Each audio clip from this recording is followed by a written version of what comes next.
Hello everybody, today I'm going to be recreating my old artwork for the 7th time. So here is the drawing that I'm going to be recreating. I made this a few years ago and I really like the colors I used, but I didn't really spend too much time on it and I definitely think I can do better. So make sure to hit that subscribe button and let's just get right into the video.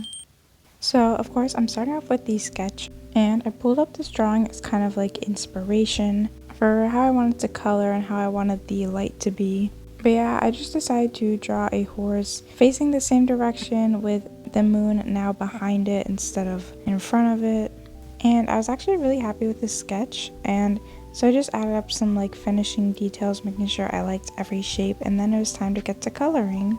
So I went with a light purple for the base, and all of the colors that I used I grabbed from the original drawing that I made, which you can see I added to the top right corner. But yeah, I just filled in every section with that color that wasn't the hair, and then I started on the hair. And this is just a base coat so that when I do add more colors and details, I don't have to draw outside of the shape I just made, which makes life a lot easier. And so for the hair, I decided on a super dark purple for the base color, and I decided to style the hair a little differently. I made it have like hard edges and made it like sharper.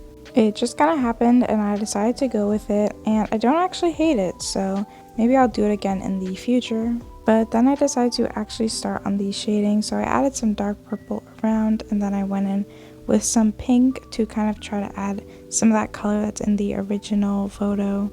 And shading always brings this to life, and I really like the addition of the pink. I feel like it just makes it less boring.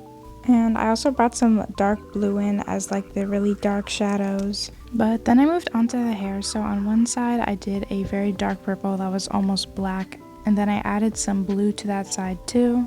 And I think the blue really adds something, but then on the other side I went for kind of a magenta to tie in the pinks from the fur. And I went in and added some shadows and highlights here and there. And on the side of the magenta, I decided to add an even lighter purple just to show that it was like reflecting the moonlight and to make it pop a bit more. But it was definitely looking quite creepy, so I knew I had to do the eye next. And yay, now the horse can see. But I just went for something super simple. I added some purple on the inside to tie in the rest of it, and then I added the highlight, which was like a pretty light pink.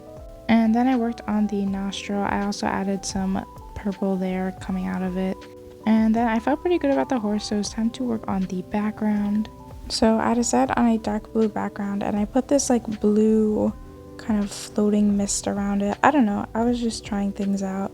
And then I added some shading to the moon, and then I also added kind of like a rim light to show how bright the moon was. But then it was finally finished. Okay, so here is the before and here is the after. I am so happy with this. I think it is definitely an improvement. I feel like this one just gives so much more of a story and a background compared to this one. Of course, I'm so happy with this one, and I'm so glad I made it so that I could make this one. Now with new skills, but still using the same idea. But yeah, this was a lot of fun. I have a lot of parts to this series, so definitely go check them out. But yeah, hope you enjoyed.